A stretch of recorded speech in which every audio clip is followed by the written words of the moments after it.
¿Alguna vez te has preguntado cómo hacen sus necesidades los astronautas en el espacio? En este video te muestro cómo se las arreglan para ir al baño en gravedad cero. Hello, I'm NASA astronaut Jessica Meir.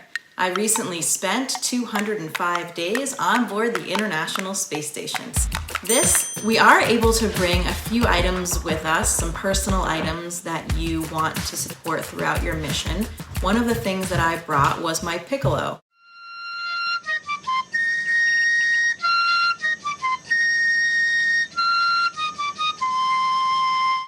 I also flew my panda bear, Pandemonium, who has been with me since I was 6 years old. He's been to the Antarctic, he's been traveling all around the planet, and now he's also been to space. Just like everything else, going to the bathroom in space is something that you have to get used to. One of the best things is to get training from all of your crewmates that have already been up there and already used to using everything like the toilet.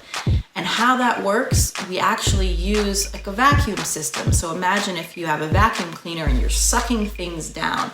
We turn on a big fan, and so that's pulling everything down into the toilet. We have a long funnel that we use to collect all of the urine. And then there's another seat that you can sit on, again, with that fan pulling things through to collect everything and keep it contained, which of course is the most important part on the space station. You don't want to have everything floating around. To wash our hair, we take a drink bag, just like the normal drink bags we use. So I'll get my hair nice and wet, and you have to just take that water and get it touched right up to your hair so that it sticks under your hair, and then you'll rinse it all around, apply your shampoo, rinse it again, and then towel it off. It's pretty similar to washing your hair on the ground.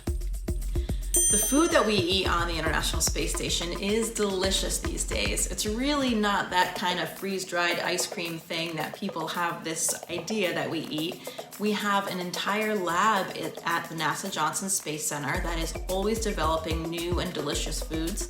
And I was even a subject for an experiment up there called food physiology, where I had a whole different kind of menu. Things like more fishes, higher omega-3s, more lycopene, more vegetables. I would say the only thing that is lacking as sort of a foodie here on Earth is the presentation.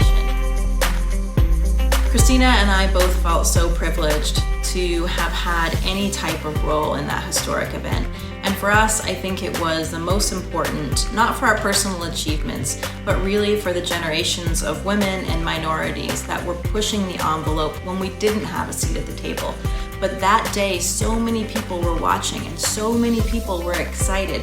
People of all ages, young girls, young boys too. And one of the things that it brought to mind was that anybody can accomplish their dream. No matter who we are, what we look like, or what our background is, those possibilities are open to everybody.